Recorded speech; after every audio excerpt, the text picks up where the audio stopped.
Assalamualaikum warahmatullahi wabarakatuh. Teman-teman, bagaimana kabarnya kali ini? Jadi kali ini saya akan melanjutkan materi yang kemarin. Kemarin kita sampai di materi tha. Tha.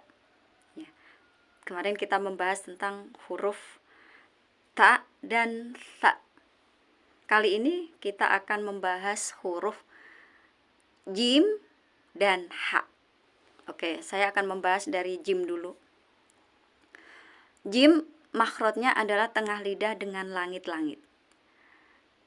J, j, jim, jim. Jo, beli baju, ju. J, ji, aj. Oke, aj, j. Jadi salah kalau kita mengucapkannya j.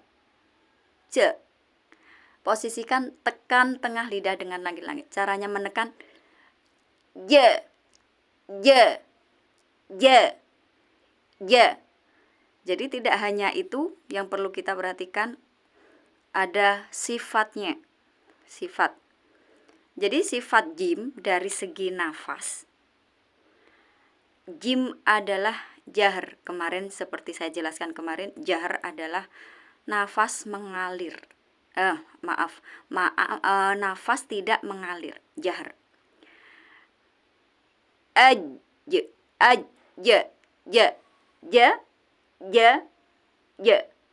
Kadang ada sebagian orang itu yang mengucapkan supaya dia mengantisipasi supaya jim itu sifatnya jar, kadang begini, dibunyikan begini. Nj. Jadi itu tidak, bukan nj, nj. Tidak ada n-nya, bukan nj. Ji, ju, baje. Ji, ju, baje. Perhatikan. Kemudian itu dari segi nafas kita cek, sudah betul apa belum? Kalau tidak ada udara yang mengalir dari rongga, itu otomatis sudah betul. Nanti yang punya cermin di rumah, selain dibuat berdandan atau lain, dicoba dicek.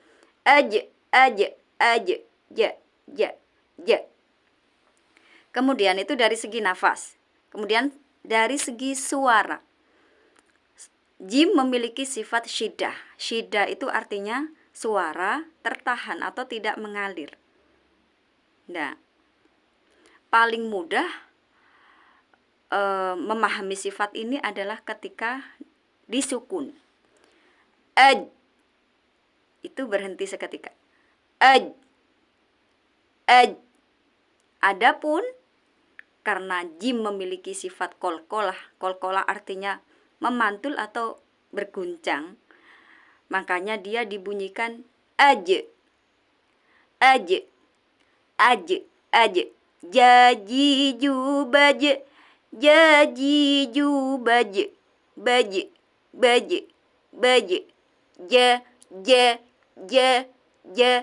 Jajiju baje. Oke.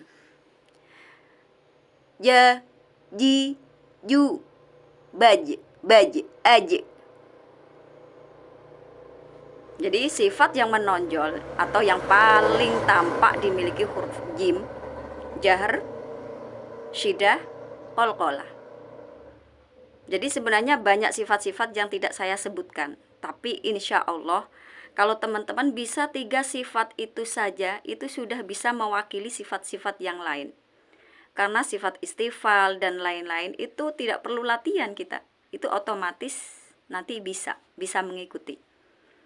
Oke, lanjut ke huruf H. Oke. H, makhrajnya atau tempat keluarnya adalah tengah tenggorokan. Tenggorokan tengah. H. Nah, terus sifatnya sekarang. Kalau saya membunyikan H, kira-kira sifatnya dari segi suara apa? bisa ditebak bahwa itu sifatnya hamas karena ada udara yang mengalir. Ha, ha, ha. Bisa nggak kita mengucapkannya jar? Oh, nggak bisa. Jadi ha sudah otomatis sifatnya hamas. Nafas mengalir. Kemudian dari segi suara sekarang. Coba saya bunyikan ah, ah, ah. Mengalir enggak? Kalau mengalir otomatis itu adalah rokhawah. Jadi sifat ini mudah kan sebenarnya teman-teman kita pahami.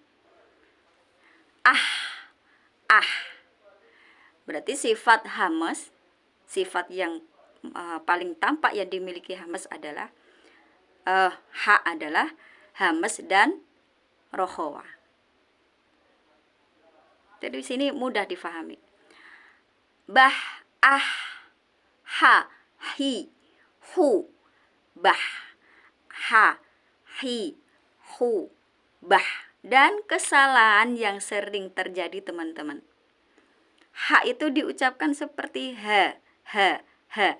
Beda. Teman-teman harus hati-hati ketika membunyikan kalimat-kalimat yang ada dalam Al-Quran.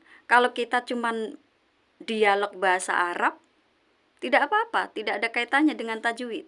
Tapi kalau sudah membaca Al-Quran, ada kaitan dengan tajwid-tajwid itu.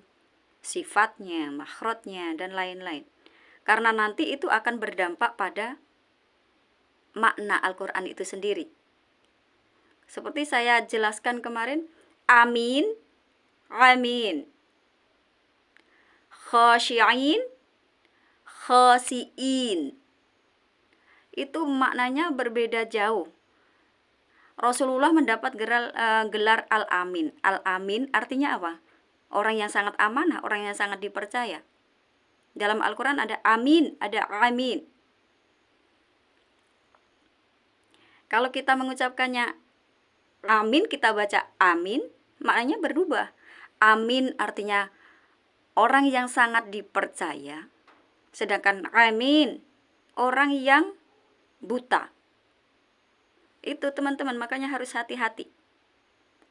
Itu meleset sedikit, rubah makna. Kalau kita dialog sehari-hari, yang penting bisa difahami, ya kan? Terus, seperti yang saya sampaikan tadi, khasyi'in. Khasyi'in, syi'in, orang yang khusyuk, orang yang hatinya tunduk. Tapi kalau kita mengucapkannya keliru, jadi khasi'in, yang jadi shin jadi si, itu artinya sudah terkutuk. Qiradatan khasi'in, kera-kera yang terkutuk. Bayangin teman-teman, dari yang awalnya orang-orang yang tunduk, orang-orang yang khusyuk, jadi terkutuk, keji. Kira-kira dari sini yang bisa saya sampaikan. Jadi kalau teman-teman misalkan ada kesulitan atau mungkin kurang paham, silahkan disampaikan. Dan satu lagi teman-teman, satu kebaikan yang teman-teman sampaikan atau yang teman-teman tularkan ke orang lain, itu kebaikan itu akan terus bertumbuh. Makanya tadi salah satu yang tidak bisa terputus adalah ilmu yang bermanfaat. Kalau teman-teman menyebarkannya, orang itu bisa, lantaran teman-teman menyebarkan ilmu itu, maka pahala orang tadi bisa mengalir ke teman-teman sampai orangnya wafat. Begitu pula nanti kalau temannya tadi yang sudah wafat, sebelum wafat dia sudah menyampaikannya ke orang lain, maka itu orang ketiga tadi itu juga mengalirkan pahala kepada kita karena awalnya kita yang menyampaikan. Itu makanya tidak akan terputus pahalanya. Jadi teman-teman gak ada sia-sianya menyampaikan ilmu kepada orang lain. kebaikan-kebaikan itu akan terus mengalir sampai wafat. Bahkan teman-teman wafat pun kebaikannya lewat tadi, lewat orang lain. Pahalanya tetap mengalir. Kira-kira itu teman-teman.